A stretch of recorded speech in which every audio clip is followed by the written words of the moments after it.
আমরা তো এখানে আলহামদুলিল্লাহ নামাজ পড়তে আসতে পারছি। আমাদেরই দেশের অনেক জায়গার মধ্যে সেই মসজিদের মধ্যে মানুষ যে নামাজ পড়বে, জায়গা থাকবে, সেই অবস্থাও কি আছে? বিশেষ করে ফেনী অঞ্চলের পরশুরাম, ফুলগাজী, ছাগলনাইয়া, নোয়াখালী, কুমিল্লা,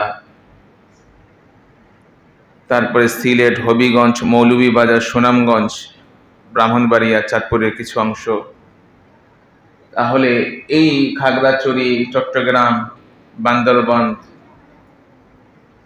এই সমস্ত এলাকার মানুষের মধ্যে এখন খুবই সাহায্যের প্রয়োজন, তাই না? যেমন খাবারের সংকট, ঠিক পুনর্বাসনের ব্যবস্থাও কি প্রয়োজন, থাকার সংকট, যান বাঁচানো এর চেয়ে কি আরো মহা সংকট। অনেক জায়গার মধ্যে উদ্ধার তৎপরতা খুবই কি সংকটাপন্ন অবস্থার মধ্যে দিয়ে যাচ্ছে। তো একদিক থেকে আমরা শুধু দোয়া করব, আবার অপর দিক থেকে আমাদেরকে দুনিয়াবী সমস্ত আসবাবও গ্রহণ করতে হবে।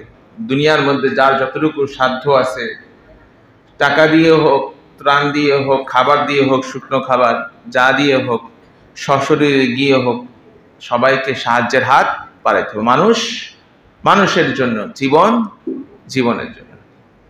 2004 সালে যেমন সে সময়ের একজন মন্ত্রী বলছিলেন, আল্লাহর মাল আল্লাহ নিয়ে আসে।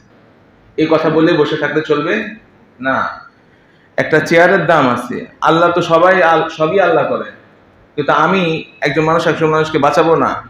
আল্লাহর মাল আল্লাহ নিয়ে গেছে, একজন পুরা লঞ্চ ডুবিতে মানুষ মারা গেছে, আর আমি সেই সময় বলতেছি কি আল্লাহর মাল আল্লাহ নিয়ে গেছে। চলবে?